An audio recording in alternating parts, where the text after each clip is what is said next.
Hi everyone, my name is Lorraine Wilson and this is my individual presentation for our in-service training for our HIM 2820C class.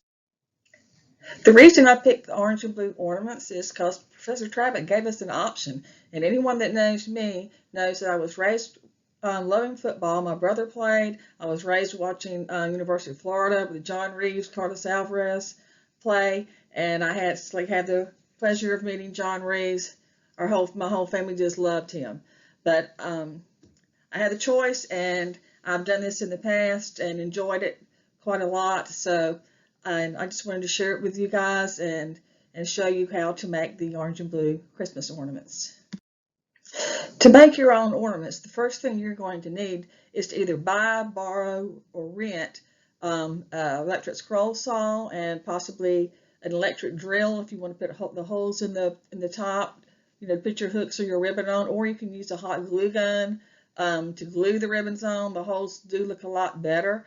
You're going to need a good pair of safety glasses, some medium or fine sandpaper depending on the type of wood that you use, and I've got on here large cookie sheets because if you're going to do a lot, you want to spread out some parchment paper or wax paper, and that's what you want to dry your ornaments on as you paint them. The materials that you're going to need is, I use the 4x6 index card, or you can use tag board to draw out, and if you have a stencil, use a stencil. It makes it a little easier and quicker. Draw it out on that. You're going to need the pencils to use for that, and the wood, definitely get a soft wood, an 1/8 to a 1/4 of an inch in thickness. You can also find pre-cut shapes. I've used those before as well. Your paint brushes need to have a very fine point to about a 1/2 inch wide. And for the paint, any kind of craft water-based paint, of course, if you're going to do orange and blue like me, you're going to need the orange, the blue, the white, and twice as much white as anything else because you're going to use that for your base. Black, brown, yellow, and a flesh color.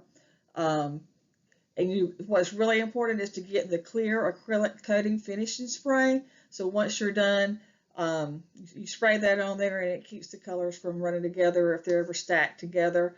You're going to need, I use a cheap paper plate to put the paint on to paint. That way when you're done, you just throw it away. And again, the wax paper or parchment paper to line your cookie sheet to dry them on. And I always like a visual aid. When I'm painting them, I use a visual aid. That's what I have the little football player there on the bottom. I'll go after I'll draw a few out and kind of color them the different colors that I want the uniforms to be because they're all going to be different. But that's what I use. If you're making these yourself, the first thing you're going to do is, of course, plan the design and the shapes that you want to use and make. You're going to draw out the shape on your piece of paper or your 4x6 card or your tag board. Draw it out, cut it out, and then trace it onto your wood. I mean, sometimes you can find the stuff that you like online, print it out, cut it out, use that, but sometimes you can't and you need to make your own, and that's how you would do that. Once you have all your shapes drawn out and you're ready to cut, you're going to have to set up your scroll saw.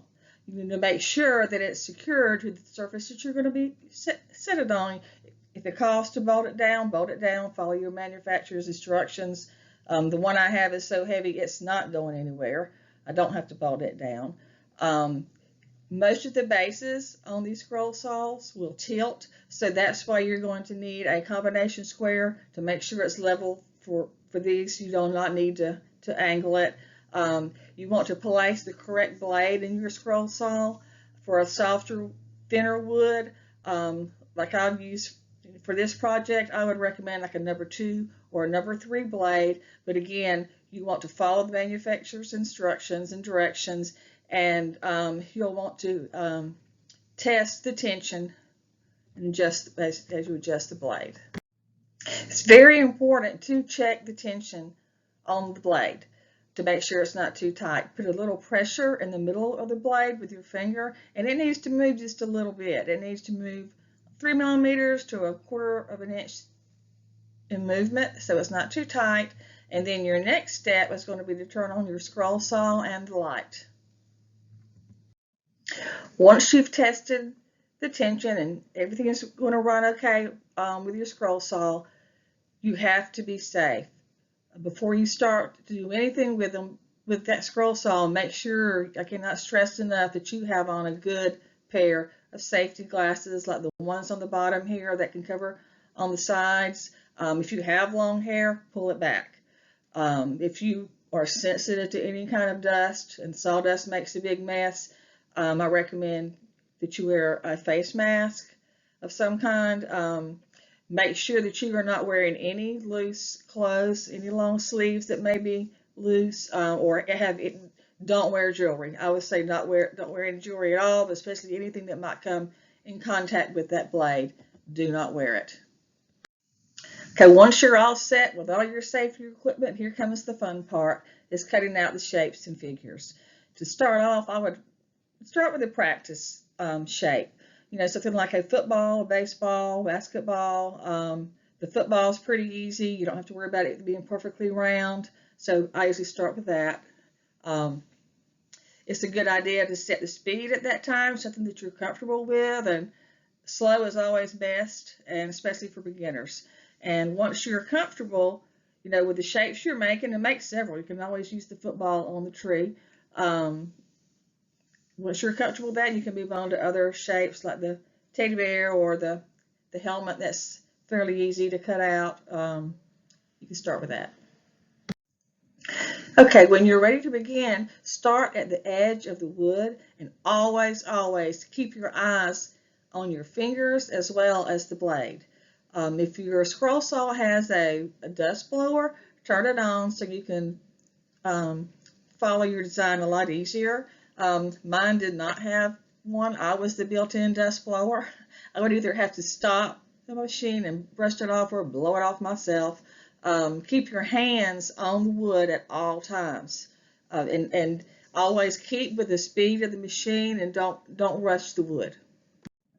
Okay. Once you've cut out all the shapes and the figures that you want, and you're happy with the results, turn off the scroll saw. If you're not, if there's a little part that's not exactly straight or exactly smooth, just run that back in there and you know, and make it the shape the way you want it.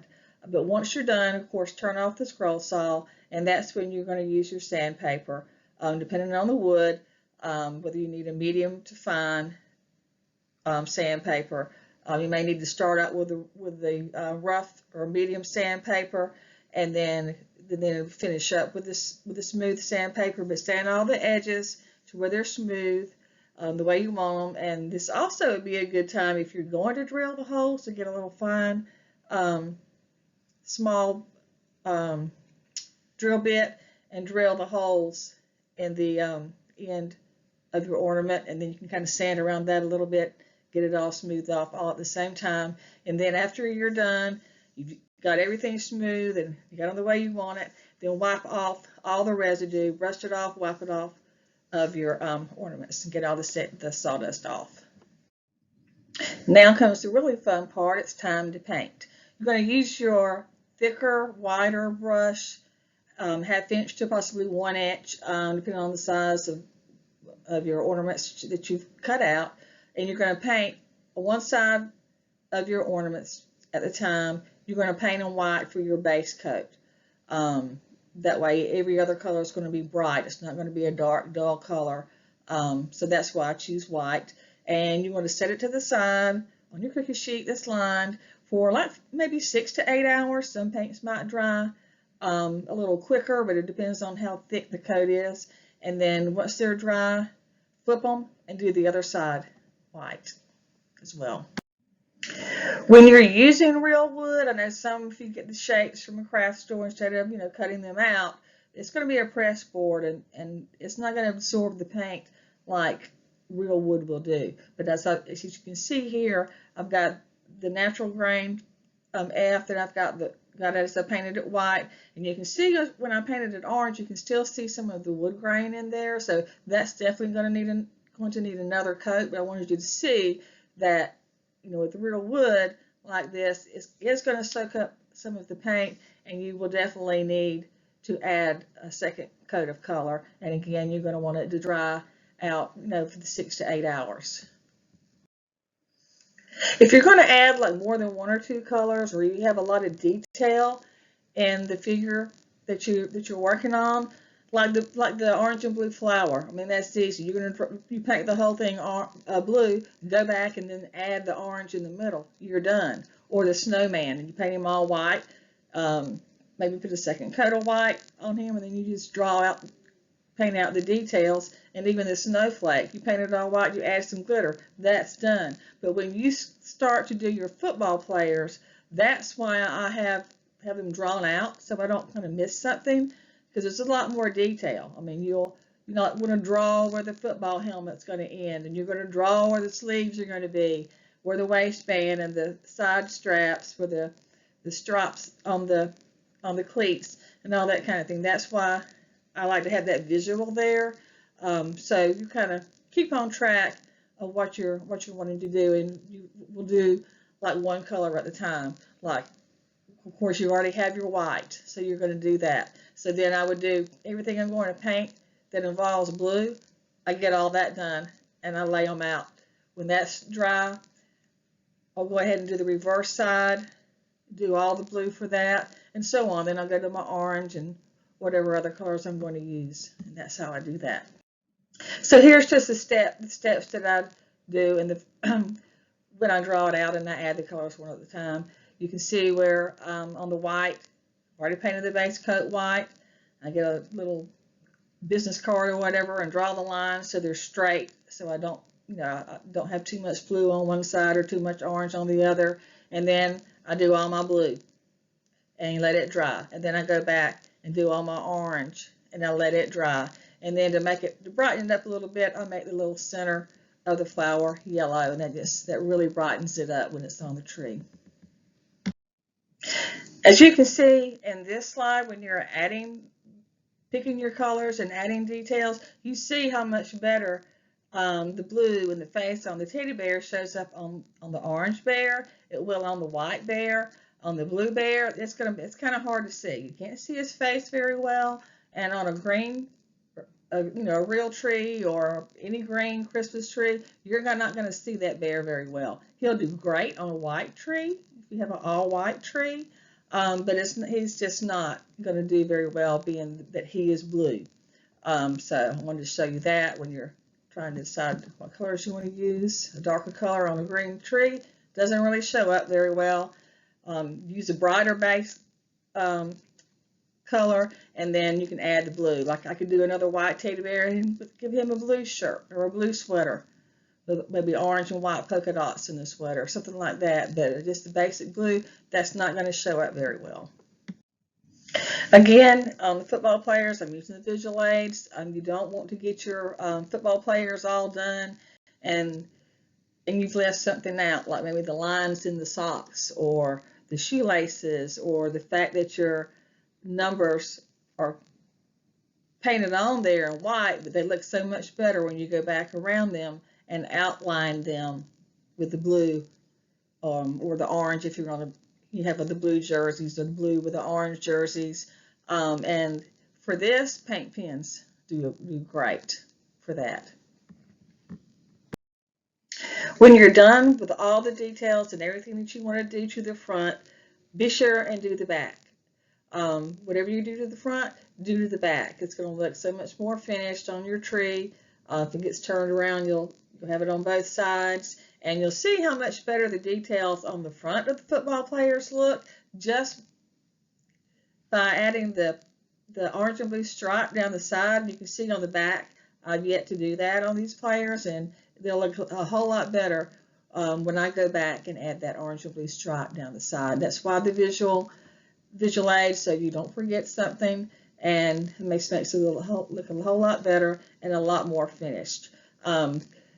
These I did by hand, painted it out by hand, but now they have the little machines where you can cut out little vinyls. You can just put on there that looks a lot better than these numbers that I hand did, but whichever you prefer to do, that's what you need to do. Once you've done everything that you plan to do, sit back and look at them for just a minute and see if there's something that you may want to add, something that you didn't necessarily think about, like in these football players. If you can see around the waistband, I went back with a very fine ballpoint pen and drew little lines to make it look like it was a waistband, and I did it around the bottom of the football pants as well, just to make it look, just a little more finished. But, or you may want to add, like I said, the glitter to the snowflake. You may even want to draw a black line in between, or the orange and blue flowers, or, put glitter around the edges and in between them, whatever you prefer, whatever is going to make your ornaments look the way you want them to look. Once you've done all your hard work, you've painted all of your ornaments, you've added the details, front and back, waited for everything to dry. And added the glitter if you decide that's what you want to do. You want to preserve all your hard work. So this is when you're going to want to have your can of acrylic coating spray, and maybe do this in a well-ventilated area, preferably outside, and give a good coat, follow the directions, and let it dry. And then you're going to wait till after it dries, but maybe overnight again, and then you're going to do the other side. But you want to preserve all the work that you've done. You want to definitely coat them with that acrylic spray. Once you're done with the holidays and you're ready to store away your ornaments, the best way to store them is to wrap them in just regular tissue paper, the tissue paper that you're going to wrap in your gifts. So I usually get a couple of layers of that, line up 3 or 4 ornaments, and just make sure the tissue's in between them, and fold them over until I have, and then I'll do that with 4 or 5 more. Then I'll just stack them in a box, store them away. And some of these ornaments I've had since 1996 when I first started doing this. I try to add some from time to time when I have time, and I'll be able to enjoy these for years until my daughter, who's already hinted around that she wants my gator ornaments, beats me out of them. But I hope you enjoyed this presentation, and I hope you enjoy making these as much as I do. Thanks.